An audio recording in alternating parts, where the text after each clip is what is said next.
Olá, meus amigos, minhas amigas, estamos iniciando mais um podcast Conversa na Tribuna. E Conversa na Tribuna, você já sabe, nós conversamos com aquelas pessoas que realmente honram a tribuna do direito, a tribuna das atividades que os nossos convidados desenvolvem aí no seio da sociedade. E hoje, Conversa na Tribuna não poderia estar mais agradável do que com esta personalidade que eu tenho a honra, o privilégio de receber para uma conversa, que é o professor. Eu sempre pergunto para ele, eu te chamo de professor, de coronel, de doutor, porque ele realmente nos dá uma contribuição muito grande na nossa sociedade, dado o quilate dessa pessoa que eu já tenho a honra de poder chamar também de amigo. Falo do professor, doutor Marcelino Fernandes. Doutor Marcelino, uma honra recebê-lo para a Conversa na Tribuna, aqui, e falando para todos as pessoas que nos assistem, é uma honra. Seja muito bem-vindo, professor. Muito obrigado, fico lisonjeado e honrado aí com a sua nobre palavra de me falar aquilo que a gente fez aí, está fazendo na carreira, mas sou desses títulos aí hoje, né? Amigo do Dr. Peter, né? Que é um título também, e a gente fica feliz aí em poder estar colaborando com esse podcast que você precisa compartilhar, passar para os amigos, porque sempre vai ter alguém que precisa exatamente daquele momento, daquela palavra. Que bacana, professor, uma honra recebê-lo. E nós sabemos aqui que o Dr. Marcelino tem aí a vasta carreira até coronel na Polícia Militar, do Estado de São Paulo.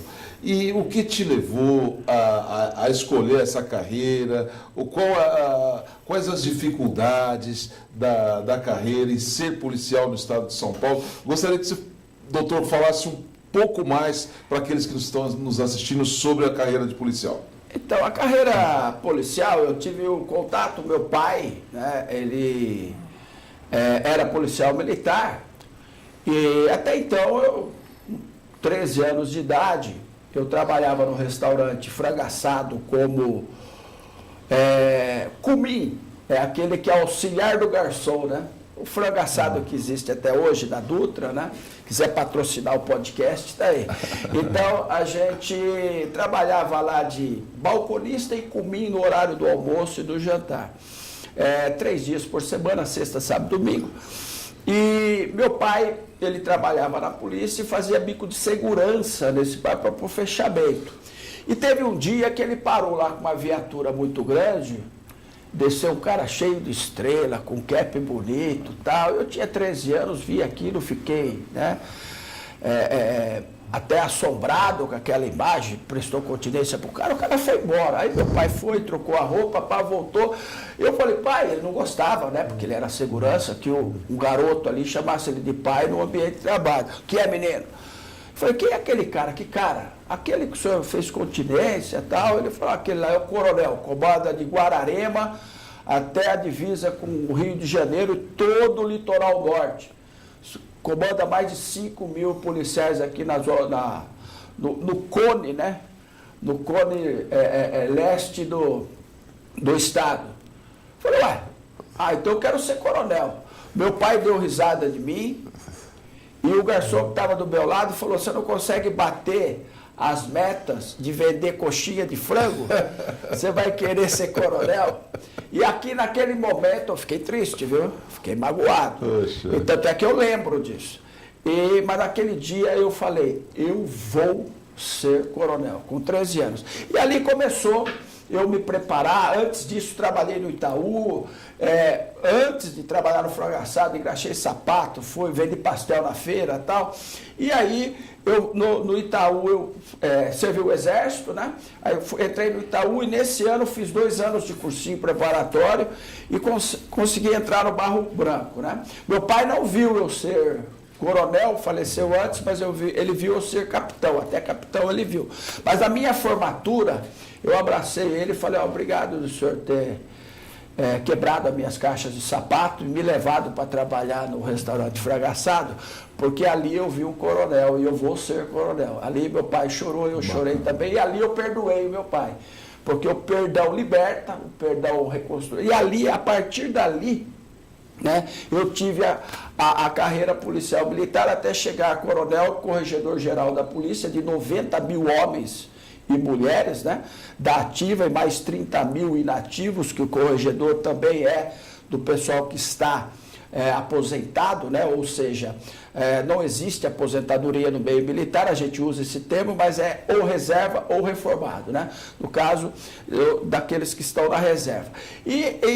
Respondendo a sua pergunta, né, a maior dificuldade hoje para ser policial militar vai entrar no debate que o próprio podcast faz, né? A questão da tribuna, que é o direito. Né? Hoje, o que mais entristece um policial é exatamente ele estar enxugando gelo. Literalmente não, mas é uma questão de você, dessa figura de linguagem, de você estar fazendo algo, né? Fazendo algo que é infindável. Vou dar um exemplo, até por causa do tempo. Um policial prende um cara furtando uma igreja, ou seja, o padre com câmera vê o cara entrando lá. O sargento chega, prende aquele cara que estava furtando a igreja. Aquele cara já tinha 4 passagens por furto, ok? Prendeu. Saiu na audiência de custódia. Dia seguinte. No final de semana, o mesmo sargento prende ele furtando outra igreja. Ele era especialista em furtar a igreja católica. Computador, dinheiro da oferta, tal. Ou seja, isso traz uma frustração, um desânimo, sabe? Uma sensação de que aquela palavra que virou música, né? Que país é esse? Que o cara já tem 4 passagens. O cara sai na audiência de custódia, não era para sair, pô, ele já tem 4. Sai, que é furto. Aí pego pelo mesmo policial, olha a ironia. Então, essas questões, pro jovem que pensa ser policial, ele já tem que começar a tratar na entrada. Porque senão ele vai ser um eterno, ele vai combater o crime de que jeito? Tá? E essas questões, doutor Marcelino, na sua opinião, este exemplo, vamos pegar esse exemplo mesmo que o doutor deu, passa pela reforma do nosso sistema processual, Código Penal. Qual que é a sua opinião sobre isso, até levando em consideração que nós estamos aí num ano atípico, num ano eleitoral, até para a gente poder transitar. A que você atribui isso no nosso sistema judiciário? Existe uma questão muito importante aí. Primeiro é a vontade política de mudar as leis. Segundo, é você não ter a vontade de virar atitude. Então eu tenho a vontade de mudar a lei e a vontade de virar atitude. E quando você vê parlamentar votando contra um aumento de pena, contra uma restrição maior da saída, são 7 saídas de presos durante o ano, votando contra, não, deixa ele sair, né? Contra a restrição, votando contra o aumento de pena, ou seja, parece ser contra. Aí você entra numa área que a palavra é corrupção, porque você não consegue encontrar outro eixo que justifique algumas atitudes. Ah, mas existe o eixo ideológico. A ideologia, a gente vê que no Brasil são raros os políticos que têm posições ideológicas. Por quê? Você vê político que ofende um, depois está junto com ele. Então a ideologia é até a página 2. Existe, na verdade, um problema de corrupção muito forte no país. E aí, em 2 minutinhos eu falo para você. Luiz Hans, que é um psicólogo, ele descreve 3 tipos de corrupção. A corrupção sistêmica, que é essa que a gente viu na Lava Jato, no Petrolão, no Mensalão, que está no topo da pirâmide. É a corrupção daqueles que governam, que aqueles que fazem leis, que aqueles que distribuem justiça, no judiciário, no Ministério Público, na polícia. Eu combati corrupção, fui corregedor. Então, essa corrupção sistêmica é a número 1. Como é que combate ela? Investigação e cadeia.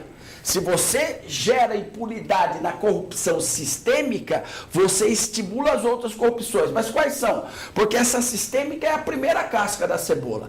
A segunda casca da cebola é a corrupção endêmica. É uma endemia. É aquela capilarizada na sociedade. É aquela que a família tem que ensinar o filho. A criança, por exemplo, que tira uma nota a mais, citado pelo Luiz Hans, esse exemplo, inclusive, no seu artigo científico, tirou uma nota a mais na sala de aula, mas ela errou. Ela tem que levantar a mão: professor, o senhor me deu uma nota a mais, eu não mereço essa nota. É aquele cara que quando pega um troco a mais na padaria, ele devolve. Ele tem que ser ensinado na fila, estaciona na vaga do idoso sem ser idoso, etc, etc. Essas pequenas corrupções endêmicas na sociedade, elas se comunicam muito rápido com a sistêmica, porque se essa pessoa assumir um cargo, a possibilidade dela se corromper é muito grande. Então, como é que eu combato esta endêmica? É endêmica, educação. É aquilo que a gente tem que fazer massivamente, sabe? Nas propagandas, na TV, na escola, nos livros didáticos, falar que é errado tomar vantagem ilícita, que tem que devolver aquilo que não é seu, que você tem que ver uma carteira no chão e tentar de todas as formas achar o dono em vez de pegar o dinheiro e jogar os documentos no correio. Quando tomba um caminhão de alimentos, não saquear aquele caminhão. Isso daí é propaganda, tem que ser massivo. E a terceira, só para acabar, a terceira é a sindrômica. É uma síndrome. O que é isso? O próprio legislativo, aí eu vou entrar na parte da pergunta, por quê, né? Dos problemas que o policial tem. A terceira é a síndrome. É uma síndrome. As nossas leis é a burocratização do sistema. Elas são tão burocratizadas que eu crio tanta dificuldade, Peter, e você que me ouve, que eu crio a dificuldade para vender a facilidade. Eu crio a dificuldade para vender a facilidade. Mas como é que combate essa aqui? Né? Leis que desburocratizem. Leis mais rápidas, um judiciário mais rápido, um judiciário que ajuda, uma advocacia atuante, um sistema de direito, de proteção social atuante na sociedade. Aí eu preciso das leis. Esses 3 tipos. Esses 3. Nós estamos conversando com o professor Dr. Marcelino Fernandes, dando essa verdadeira aula aqui na Conversa na Tribuna. E eu gostaria de saber, professor, doutor Marcelino, com relação ao legislativo, né? Mas onde o judiciário e o próprio papel da OAB, da advocacia, pode contribuir, além da atuação, pode contribuir com todo esse sistema para que nós possamos melhorar toda essa sequência que nós acabamos de falar, na sua opinião? Olha, a OAB é a maior organização civil que tem que estar do lado da população, né? Ela é exatamente, não é o judiciário, viu? E não é nem o legislativo. Ela é o fiel da balança numa sociedade.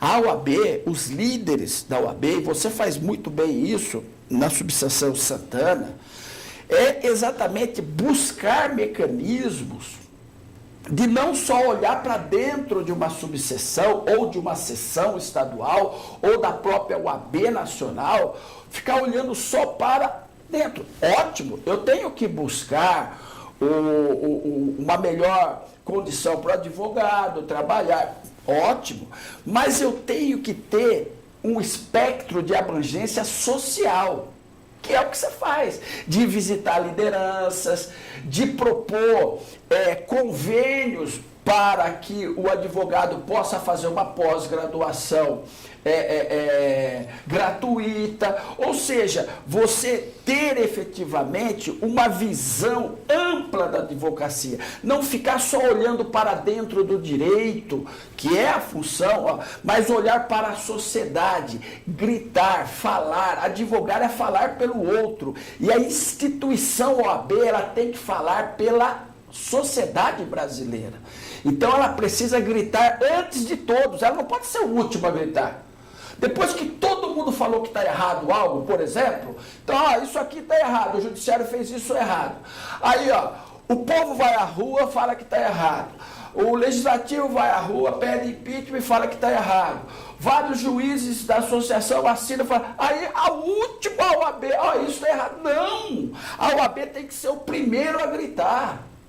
Porque a OAB é efetivamente o fiel da balança.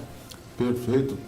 Professor Marcelino Fernandes, doutor Marcelino Fernandes, nós atuamos com a advocacia e nós temos diuturnamente a formação de novos advogados, e aí nós estamos falando para a jovem advocacia, eu falo da jovem advocacia. O jovem advogado hoje, doutor Marcelino, ele recebe a carteira da OAB, da Ordem dos Advogados do Brasil, passou no exame da OAB e amanhã ele já está apto a fazer uma sustentação oral perante a Suprema Corte. Perante a Suprema Corte. E aí e às vezes nós temos aí exemplos aí do que acontece numa sustentação oral ou numa negativa de sustentação oral por parte daquele advogado, e às vezes seu advogado é o jovem advogado. Gostaria de saber, um professor, nós vamos chegar lá, que eu gostaria que você falasse da tua atuação como professor também, que é muito importante. O que você diria para a jovem advocacia que está começando hoje, que pegou a carteira, esta insegurança, todos nós passamos esse momento de transição. O que você diria para a jovem advocacia?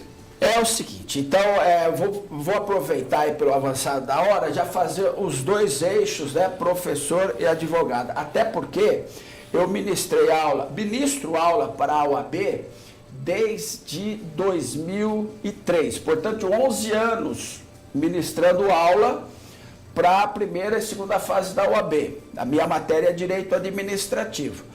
Então, eu vejo isso na pele. E eu falava para os meus alunos o seguinte: você acha que a primeira fase é difícil? Achamos. Você acha que a segunda fase é difícil? Achamos. Vocês vão ver a terceira fase, que é conseguir clientes. Essa é a terceira fase da advocacia. Quando você precisa ser um empreendedor de honorários. Porque o advogado, ele é um empreendedor de honorários. Ele vende o seu conhecimento e a sua atuação em algo, né? Eu não falo processo, porque o advogado também atua com acordos, né? Com mediações, etc. A carreira é nobre, né? Aquilo que eu falei lá, a única vez que aparece a palavra advogado na Bíblia, você pode dar um Google aí, você vai ver, é quando o apóstolo João, na sua segunda carta, ele fala exatamente que o Jesus Cristo é o nosso advogado. Né? Aparece uma vez só, e é equiparando a nossa profissão à profissão de Jesus, a área celestial a nossa, né? Como Deus, ele faz a função desse advogado, e nós como os advogados temos que ter muito bem isso em mente. E a jovem advocacia passa por essa dificuldade, primeiro, de achar o seu nicho. Primeira dificuldade, seu nicho. Então, eu falo sempre o seguinte, mas é o que eu gosto ou o que dá dinheiro? Você tem que fazer o que você gosta dar dinheiro. Porque senão você vai ser um eterno frustrado. Você concorda comigo? Você fazer algo que não gosta só pelo dinheiro é muito mais fácil se você pegar qualquer profissão. Eu gosto de fazer tal coisa. Tem alguém que ganha dinheiro com isso. Mas eu gosto de uma área de direito que não dá dinheiro. Eu vou apresentar para você advogados bem-sucedidos que ganham muito dinheiro nesta área que você está falando que não dá dinheiro. Então, primeiro, conhecer, saber aquilo que quer, tomar essa decisão. Segundo, se especializar. E como professor, até entrando nesse assunto da parceria que a Inove Educação, uma faculdade que eu faço parte, fez com a Subseção Santana, que é passar para esses advogados escolher. Note que a Inove não fez imposição a só essa pós-graduação que está disponível para você fazer. Não. Você escolhe a sua pós-graduação para você se especializar naquilo que você tem mais afinidade, que você sente os olhos, os olhos brilhar, você tem mais força para você atuar naquela área. É aí que você vai fazer sucesso. Bacana, muito importante, professor Dr. Marcelino Fernandes, nosso convidado do Conversa na Tribuna, desse Conversa na Tribuna empolgante e eletrizante, com a sua eloquência, sempre professor Marcelino, passando essa mensagem para todos nós, especialmente para a jovem advocacia. E o professor, além de todos esses adjetivos aí, todos esses afazeres, todas essas ocupações e funções, ele também na Inove, do Edinho, da Inove Educacional, um abraço para o Edinho. O professor ocupa lá uma posição também de coordenador, isso, professor? Coordenador, ombudsman e tal. Então, para a gente fechar esse nosso bate-papo, eu gostaria, porque lá vocês lidam com bastante advogados, preparação. Eu gostaria que você falasse um pouco sobre aquilo que eu já ouvi do Edinho e também da sua pessoa, doutor Marcelino, a democratização do ensino, para a gente dar um encerramento. O que vem a ser essa bandeira que vocês carregam da democratização do ensino jurídico? Essa vontade nasce no coração, Eu acredito que é uma vontade celestial, mas foi colocada no coração do pai do Edinho, o Dr. Edson Maluf, quando ele criou a primeira organização de ensino, e ele tinha essa vontade, como advogado e professor, de criar uma faculdade nesse sentido. E quando é criado, mais recentemente a Inove pelo seu filho, o Edson Maluf Júnior, o carinhoso Edinho, a democratização é o nosso enfoque. Então hoje nós contamos aí com 17, quase 18 mil alunos, em um ano, viu pessoal? Um ano de existência, porque a qualidade a gente mantém lá em cima. O preço, preço social. Você tem pós-graduações inteiras numa média de preço de R$100, não é a mensalidade, é a pós inteira, você paga R$100 e acabou, só vai pagar lá para a expedição de certificado. Então você tem uma democratização do ensino e isso é muito bom, porque muitas vezes as pessoas, e isso aumentou na pandemia, isso tocou muito o coração. Quando eu vi pessoas falando, eu quero fazer, mas posso esperar cair o auxílio emergencial do governo para eu poder pagar, e obviamente a gente distribuía bolsas e esperava, era bem em relação a esse preço, porque essa pessoa vai defender a instituição. Hoje eu estava em Fortaleza, eu vi alunos, em Brasília eu vi alunos, porque a gente não sabe, eu estou dando aula por uma câmera aqui, a gente não sabe, aí a gente vê, eu tenho uma voz peculiar, o aluno, o senhor é o professor. Quando eu falo, é professor, aí veio outro aluno, em Fortaleza foi muito engraçado uma situação lá, de ser reconhecido por alunos. Então, isso é a democratização do ensino. Todas, né? Não precisa esperar o governo. Você é empresário, que trabalha em qualquer área da sua vida, você pode democratizar saúde, educação, você pode democratizar isso. Você pode ter preços, você pode ter qualidade lá em cima, mas você pode democratizar, porque a nossa sociedade só vai crescer quando o ensino de alta qualidade chegar a todos. Parabéns, parabéns, Inova Educacional, parabéns pelo trabalho que você desenvolve lá, doutor Marcelino. E nós estamos aqui chegando ao final dessa conversa maravilhosa e eu gostaria de passar as considerações aí, uma palavra final, principalmente para a advocacia. O doutor Marcelino, agora advogado também, que muito nos honra em tê-lo nos quadros da Ordem dos Advogados do Brasil. Eu gostaria de passar a palavra para o seu fechamento, sua consideração final, doutor Marcelino. Eu quero falar para você, jovem advogado, né? Eu tirei minha OAB eu me formei em 95, em março de 96, e aí eu vim, obviamente, me habilitar agora, portanto, a minha OAB pode ser exatamente um número muito parecido com o seu, acima de $500 mil, né? De 500 mil, e com muita honra, né? E eu quero dizer para você o seguinte, não desista dos seus ideais e não aceite críticas daquele que faz menos que você. Quando aquele que faz mais que você, ele não vai te criticar. Aquele que faz mais que você, ele vai te motivar. Então, acredite no seu potencial, haja com ética, com honestidade, com prudência, mas sempre motivado, achando e acreditando que você pode fazer a diferença na sua profissão. Muito obrigado.